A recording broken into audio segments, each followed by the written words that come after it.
Hi, my name is Scotty, and I am the OriginalBinger.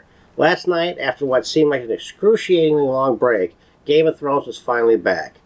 And after watching the first episode, I want to talk about what the fuck just happened on Game of Thrones. Let's get started.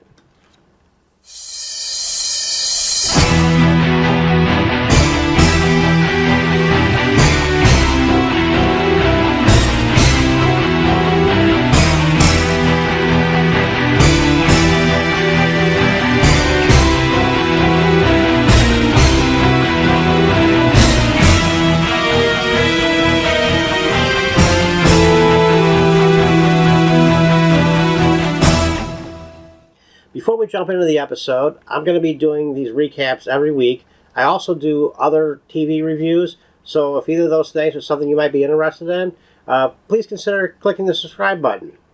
Alright, here we go. So the name of the episode is Dragonstone. It starts off with Walder Frey presiding over a banquet or feast with his entire extended family in attendance. And as we know, at the end of last season, Arya killed off Walder. So right away, my thought was, this is Arya wearing Walder's face.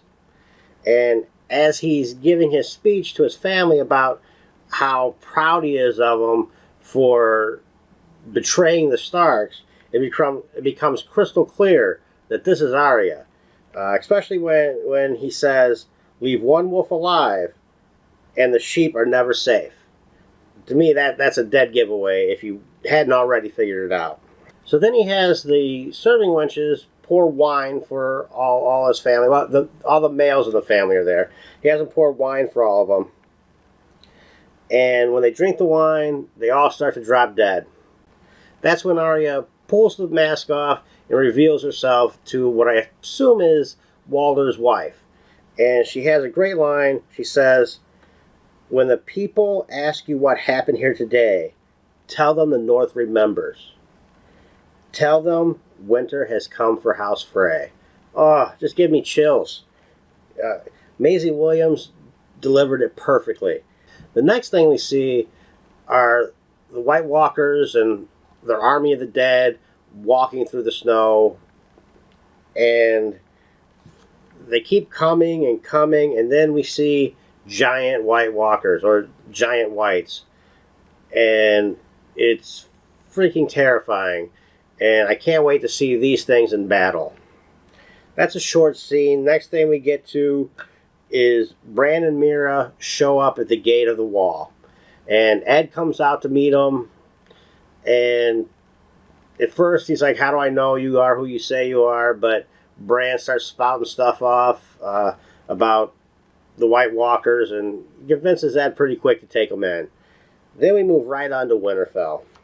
In Winterfell, Jon is holding a meeting of all the houses of the North. And in this meeting, he tells them they need to find dragonglass to fight the White Walkers.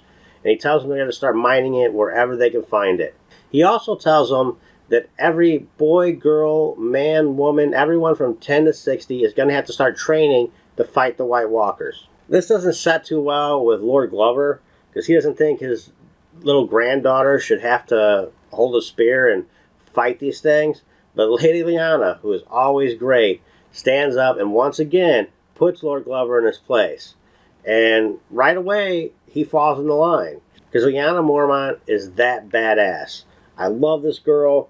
The actress's name is Bella Ranger, and she is freaking awesome. After that, Jon goes on to actually put the wildlings in charge of one of the castles on the wall. And while nobody says anything, there are some looks from the people in the meeting there that seem to not be too excited about that idea. The next item on the agenda seems to be what to do with House Umber and House Karstark. If you remember, those are the two houses that sided with Ramsay against Jon and Sansa and basically the entire North. And Sansa wants to throw these families out of their castles and give them to families that were loyal to the Starks. But Jon doesn't want to take these houses away from these families. He doesn't want to punish the children for the sins of their fathers, I think he says. Sansa's not happy about that, and she starts arguing with him right there in front of everybody. Now, I see Sansa's point. She feels betrayed, and she wants some punishment dealt out to these people. But as Jon says, the punishment for treason is death, and the guys who actually gave the orders for the treason all died on the battlefield. I think in the end, Jon's decision to let the people stay in these houses is the right one. And he calls the two heads of the household up. Ned Umber, who is probably named after Jon Sansa's father, and Alice Karstark are the new heads of these households. Ned Umber looks like he's maybe 10, 11 years old, and Alice might be a teenager, maybe. They look scared shitless when they first stand up. When Jon asks them to pledge allegiance to the Starks, they draw their swords and drop to their knees right away. When the entire meeting starts clapping, they seem to relax a little bit, and it made me feel kind of good that they felt good, and it makes me feel that the North is healing, which makes me feel they actually have a shot against the White Walkers, because there's no way a divided North is going to be able to stand against these things that are coming. After that, we move outside, and Jon and Sansa are walking, and they're still kind of having words. Jon's kind of pissed off that Sansa questioned him in front of the other houses. And I can see that. They should have had a meet. Jon, Sansa, and Davos probably should have had a meeting before this meeting to decide what their agenda was. They should have known going in what they were going to do with those two houses. But Sansa feels like she has some ideas that Jon's not listening to. And I get that. That's true. On the other hand, I'm starting to see a little too much Cersei in Sansa, and that worries me. I hope that she keeps it under control. She seems to be, because she does. When Jon says he doesn't like to be questioned, she says Joffrey didn't like to be questioned, and Jon kind of gets hurt by that. He's like, "Do you think I'm Joffrey?" And she says, "No, you're the farthest thing from Joffrey I can imagine." So it seems like she really knows that Jon is doing the right thing, but she does want to be listened to. And I think if Jon doesn't start at least giving her ideas some consideration, she might rebel against him. And I don't want to see that happen. And we all know Littlefinger wants to see it happen. When they were in the meeting and Sansa spoke against Jon, like, Littlefinger had a big old grin on his face. And that's never a good sign for anybody but Littlefinger. Right at the end of this scene, they get a raven from King's Landing, and it's Cersei saying, well, it's the announcement that Cersei is now the Queen of the Seven Kingdoms, and they need to come and bend the knee. Of course, that's never going to happen. Next, we move on to King's Landing, where we find Cersei and Jaime in what is a new map room. Apparently, Cersei's decided she needs a giant map painted on the floor of the entire Seven Kingdoms so she can plan her conquest. Because even though she is officially queen, nobody is following her. In fact, when she tells Jaime, she's, I'm the queen of Seven Kingdoms, he tells her, no, you're queen of Three Kingdoms at best. Now, what's really telling in this scene is when Jaime says, we've never talked about what happened to Tommen. And Jaime seems genuinely upset that they've lost another child. And Cersei says he betrayed us. And she seems very bitter about Tommen's, probably his decision to end trial by combat. At one point, she asked Jaime, what do we need to do to win this war? And basically, Jaime tells her, we can't. We don't have anybody on our side. We have no allies. And she kind of hints at, you know what, I listened to my father for 40-something years. I have a plan. And then we cut to the next scene where they're standing looking at the Greyjoy ships coming into King's Landing. So it seems at this point she's made some kind of deal with Euron Greyjoy. After that, we cut to the throne room inside the Red Keep, where Euron Greyjoy is addressing Queen Cersei. And he's telling her basically what he has to offer, which is basically the Greyjoy fleet. And And he gives a great speech. There's a lot of funny stuff in it. But my favorite thing is when she does say, well, what do you have to offer? And he says, so here I am with 1,000 ships and 2 good hands. And after he says that, the look on Jaime's face is priceless. But if you remember, the deal he was going to offer Daenerys was his ships for marriage. You know, she'd be queen, he'd be her king. And he's going to make that same offer to Cersei. And Cersei says she declines his offer because he's untrustworthy. And he says that he's going to bring her a gift that'll make her trust him. Now, what could that gift be? There's a lot of speculation. Some people think he's going to bring her Tyrion, or maybe he'll bring her a dragon, or it could be one of the sands or all the sands. I don't know. It's going to be something we're all going to be speculating about until we actually find out, and it's no telling how long that's going to take.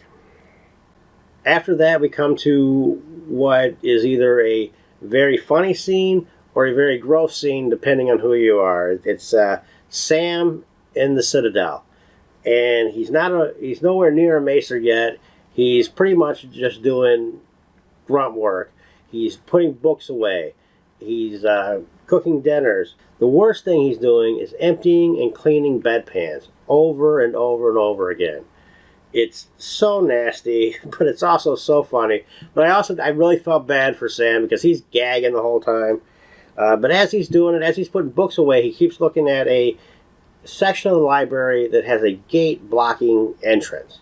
And apparently this is a restricted area of the library where they keep the books he feels he's going to need to find the way for Jon to fight the White Walkers.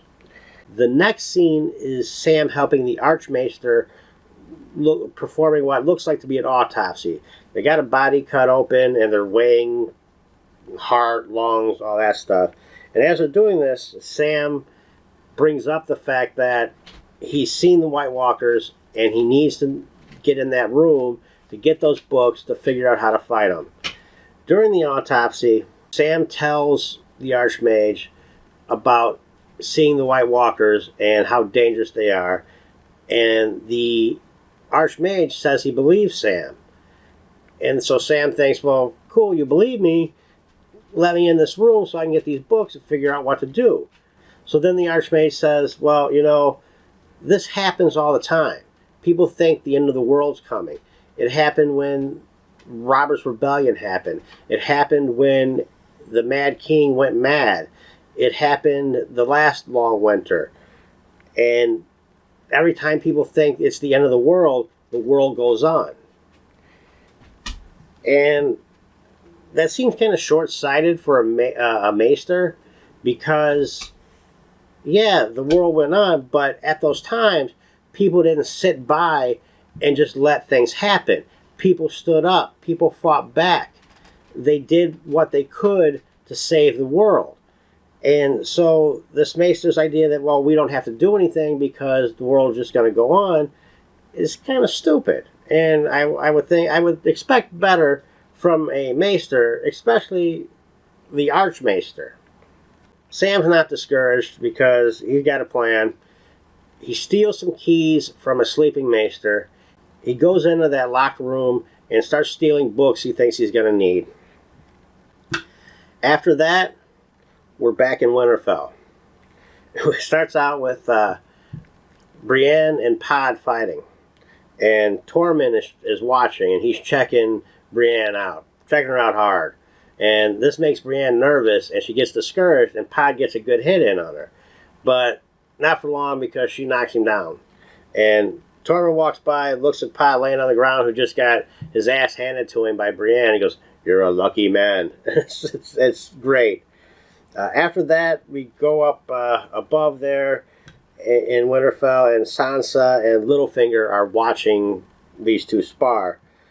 And Littlefinger, once again, is trying to convince Sansa that she needs to be in charge of Winterfell and that she needs to take over from Jon. He's trying to drive a wedge between them. Luckily, at this point, it doesn't seem to be working. Sansa seems to know what Littlefinger's about, and she's not falling for his crap. I know a lot of people think that at some point Sansa's going to betray Jon, and again, I really hope that doesn't happen.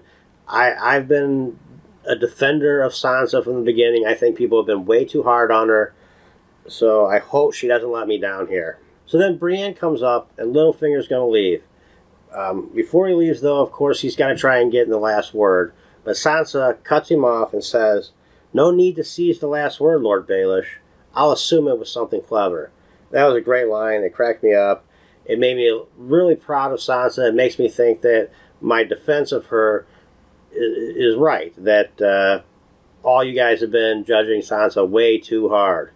The next scene is Arya riding up on a group of Lannister soldiers who are all sitting around a fire, singing songs and cooking a rabbit. They offer her some of the rabbit. At first she declines, but they insist, and she ends up joining them. Now, I think her plan the whole time was to kill these soldiers. As soon as she sits down, she starts scoping things out. She notices that all their swords are set to the side, and she seems to be making a plan in her head.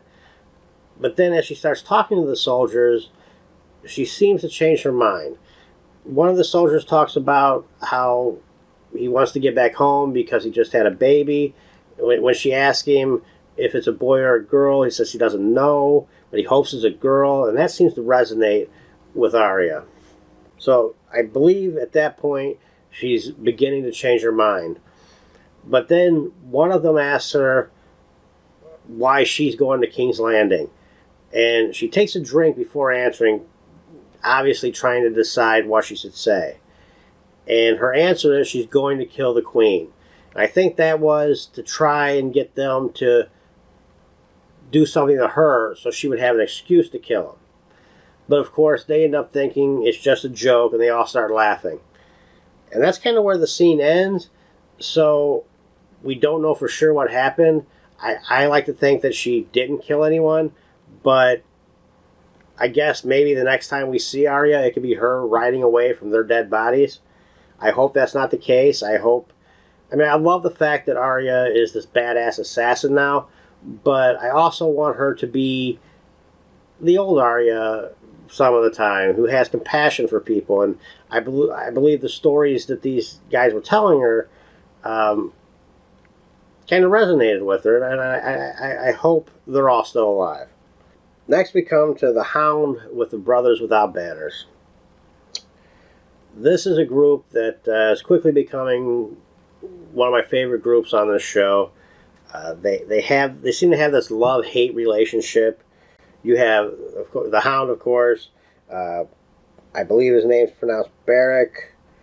And you have Thoros. Thoros is a red priest. And if you remember, back in Season 3, they had captured the Hound, and they were going to execute him, but they gave him like a trial by combat where he fought Beric, and he ended up killing Beric.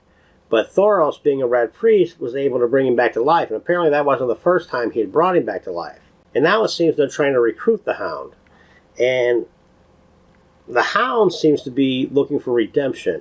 He seems to feel really guilty about all the things he's done, the people he's killed, which is really bad news for him in this scene, because they come to the cabin where him and Arya had stayed, I believe in Season 4, where he stole all the silver, whatever the money the farmer and his daughter had. He steals it from them, and Arya tells him when he does, you're basically leaving them to die.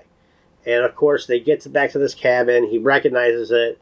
And when they go in, they find the skeletons of the father and the little girl on the bed. And apparently, they were starving, so the father killed the daughter and himself. And the Hound really seems to feel guilty about this. And he should. Later on, they're all sitting around. Looks like they're eating dinner. The Hound is asking Beric why he gets brought back, why other good people have died and stay dead, but Beric, who is nothing special, keeps getting brought back. And Beric basically says, yeah, I would like to know that too. And that's when Thoros calls the Hound over to the fire and tells him to look into the fire. Now, if you remember, the Red Priestess, Melisandre, always looks into the fire and she can see glimpses of the future. And apparently, you know, Thoros, being a red priest, can also do that. So he calls the Hound over and asks him to look into the fire and tell him what he sees. And the Hound sees, basically what he sees is the wall coming down and the White Walkers trampling through headed south. Now, the big question is, why can the Hound see this in the fire? What makes him special to see this? Now, I was talking to one of my friends, and we both seem to come to the conclusion that it's because he was sort of baptized in fire when his brother burned him when he was a kid. And that seems to make sense to me, and so until somebody says something otherwise, I'm going to go with that. Later on that night, when everybody's sleeping, Thoros wakes up and he hears something going on outside. He gets up and goes out there, and there's the Hound burying the farmer and his daughter. And it's kind of a touching scene. It seems like there's a big bromance brewing between Thoros and the Hound. After that, we're back to Old Town with Sam and Gilly. Apparently, Sam lives off campus with Gilly. And what we see here is Sam has been up for a long time, going through these books he stole, trying to find something that can help. And so far, he hasn't discovered anything. But as we're watching, he starts flipping through a book and he comes across a map of Dragonstone, which seems to point to a place on Dragonstone underground that is like a mountain of dragon glass. And right away he starts to write something out, apparently to send a raven to John to let him know that he needs to get to Dragonstone and get this dragon glass, which I know is what we're all waiting for. John to get to Dragonstone and Danny to get to Dragonstone. Those two meet. Probably going to be a pretty big deal this season when Danny and John meet. After that, it's apparently the next day, and Sam is back on his rounds, and he's collecting food dishes from cells. And as he's going along, he starts to reach for one that's the little tray door on the cell is open, and the food dish is there. And as he reaches for it, a stony hand shoots out. Now, of course, this was in the trailer, and everybody thought it was Jorah, and it's confirmed here. Yes, it's Jorah. And Jorah asks Sam if Danny has arrived yet. And at this point, Sam says, no, she hasn't. I haven't heard anything about it. So then the next scene, of course, is finally Danny arriving in Dragonstone. And I love this scene. There's no dialogue. It's just Danny, her crew, and the music.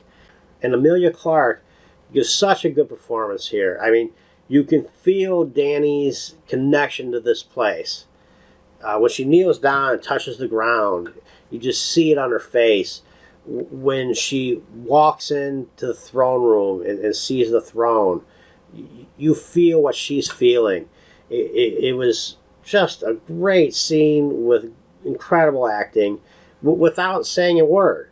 Then after that, you see Danny and Tyrion in the map room with that great giant table carved like a map of the Seven Kingdoms. Danny's running her hand over it. And right at the very end, she looks at Tyrion and says, "Shall we begin?" Oh, so cool. And that's how the episode ends. So what did I think of this episode? I loved it. It didn't cover a lot of ground, but what we got were some great scenes, a really good setup of things to come, and I can't wait for this ride that we're getting ready to go on. I can't believe there's only 6 more episodes this season. It just seems like there's way too much ground to cover in that short of a time. But hey, in 6 seasons, they never let me down, so I'm still along for the ride. What did you think of Dragonstone? Let me know in the comments. Also, if you liked this video, I'd really appreciate a thumbs up. If you didn't, go ahead and give me a thumbs down. But if you do that, please leave me a comment and let me know what I can do to improve. Also, once again, I'm going to be doing this every week, plus I'm going to be doing other reviews. So if you like that, please consider subscribing. And as always, thanks for watching.